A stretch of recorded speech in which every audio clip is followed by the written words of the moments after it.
안녕하세요. 원더입니다. 여러분은 잊고 있었던 과거의 호의에 대해 누군가로부터 훗날 감사하다는 말을 들어본 적이 있나요?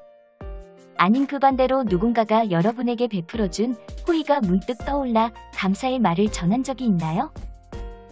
누군가가 베풀어준 호의를 잊지 않고 있다는 건 정말 아름다운 일입니다. 이런 선한 아름다움은 세상을 따뜻하게 만들고 감동을 일으킵니다.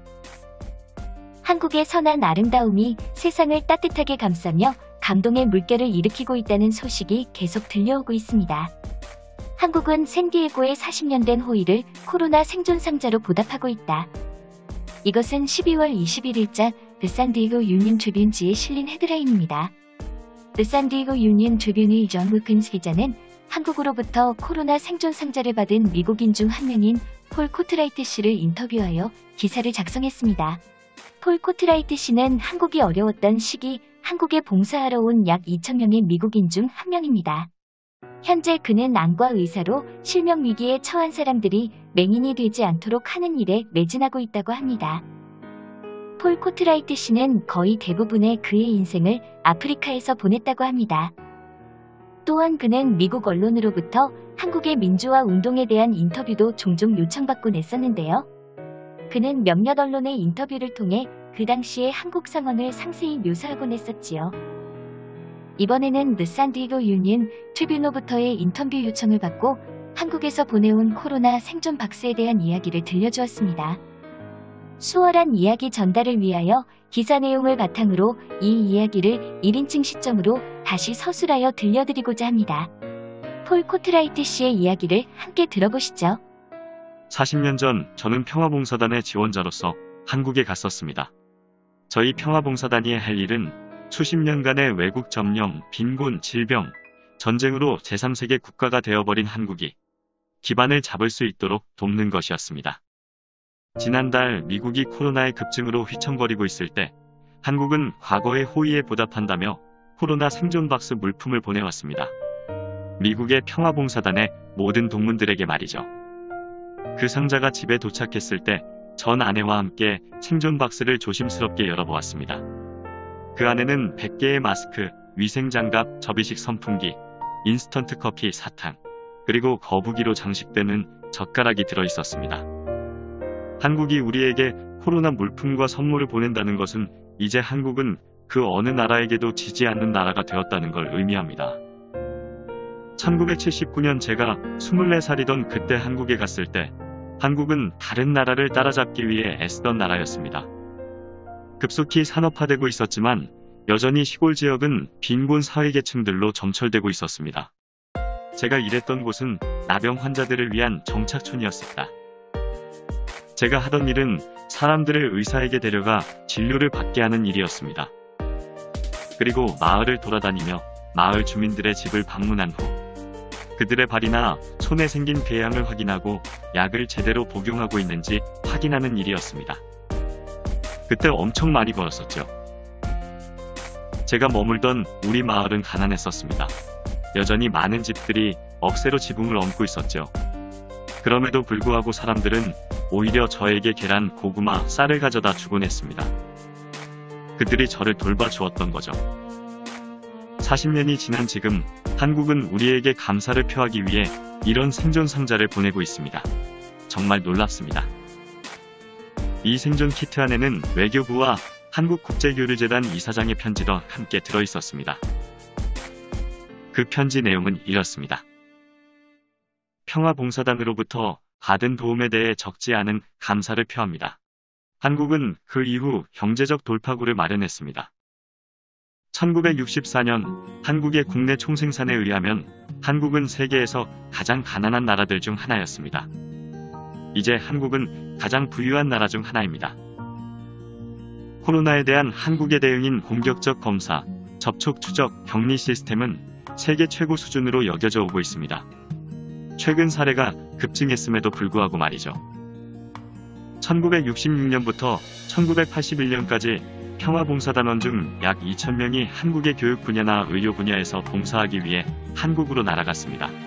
어떤 봉사원들에게는 그것이 미국 밖의 다른 나라에서 살아보는 처음이기도 했었습니다. 하지만 저는 아니었습니다. 저의 아버지는 국무부와 계약한 비행기 조종사였습니다. 그래서 저는 아버지를 따라 이란, 대만 그리고 호주에서 살았었습니다. 저는 거의 해외에서 자랐죠. 전 보이즈 주립대에서 교육학 학사 학위를 받은 후 평화봉사단에 가입했습니다. 어느 날 평화봉사단은 저에게 한국에 가서 나병 환자들을 도울 것인지를 물었습니다. 사실 그때 저는 주로 신경 손상과 피부 손상을 야기하는 전염병인 나병에 대해 아무것도 몰랐었습니다. 심지어 한때는 나병 환자들은 섬이나 외딴 곳에 나병군락 같은 곳에 고립되어 있을 거라고 생각했었습니다. 3개월간의 평화봉사단 어학연수를 마친 저는 나병 환자들의 정착촌에 도착했습니다. 그 무렵 의사들은 나병이 쉽게 전염되지 않으며 치료도 가능하다는 걸 알고 있었습니다. 하지만 한국에서는 여전히 나병에 대한 오명이 환자들을 둘러싸고 있었습니다. 그리고 그곳에서 생활한 지 얼마 지나지 않아 저는 약 10에서 15%의 사람들이 장님이라는 사실을 알아챘습니다. 사실 저는 그들이 가지고 있는 눈합병증에 놀랐습니다. 매주 월요일 저는 4시간 동안 버스를 타고 나병 환자들을 치료하는 안과의사가 있는 병원으로 가기 시작했습니다. 그곳에서 나병 환자의 눈을 치료하는 방법을 배웠습니다. 그리고는 약 600명의 사람들이 있는 우리 정착 마을로 돌아와 그들을 돌보았습니다. 그 다음 또 다른 정착촌으로 가서 그곳 사람들의 눈도 치료했죠. 그것은 제 인생의 소명을 바꾸어 놓았습니다. 2년간의 봉사 임무가 끝나고 미국으로 돌아온 저는 존스 홉킨스 대학에서 석사학위를 받았습니다. 그리고 UC 버클리에서 공중보건학 박사 학위를 받았습니다. 그때부터 실명의 위기에 처한 사람들이 맹인이 되는 것을 막기 위해 노력해오고 있습니다. 전 대부분 아프리카에 있었습니다. 그곳에서 저희 아내 수잔 루알렌 박사와 저는 아프리카 지역사회 안과 킬리만자로 센터를 설립했지요. 한국은 저에게 많은 것을 가르쳐 주었습니다. 한국에서의 경험은 제 경력에 큰 도움이 되었습니다. 저는 항상 제가 한국에게 해준 것보다 한국이 훨씬 더 많은 것을 저에게 주었다고 느꼈습니다. 그래서 저에게 생존 상자는 더욱 감동적입니다. 한국으로부터 생존 상자를 받은 다른 봉사단원들은 다음과 같이 말합니다. 한국에서 보내온 생존 상자 안에 인스턴트 커피가 함께 들어있는 것이 외부인에게는 이상하게 보일지도 모릅니다. 하지만 이 인스턴트 커피는 평화봉사단의 많은 자원봉사자들이 마신 것입니다. 커피는 우리가 함께 시간을 보냈던 사람들과 그 시간에 대한 기억을 되살려줍니다. 코로나 생존 물품들을 받는 것도 좋았지만 무엇보다도 생존 상자 안의 문화 아이템들은 우리에게 많은 의미를 부여했습니다. 한국에서의 봉사는 제 삶을 바꿔놓은 경험이었습니다. 이것은 저뿐만 아니라 많은 봉사단원들에게 해당되는 사실입니다. 아주 멀리 있는 한국 사람들이 우리가 괜찮은지 확인하고 싶어 한다는 사실에 눈물이 핑 돌았습니다. 생존 상자에는 마법 같은 무언가가 있었습니다. 그것은 마치 우리 한국은 이 나쁜 질병과 싸우기 위해 필요한 것을 가지고 있으니 우리가 너희를 아끼고 책임지겠다라고 말하는 것만 같았습니다. 전염병 동안 고립감을 느꼈던 우리는 이 선물 때문에 거의 울음을 터뜨릴 뻔했습니다.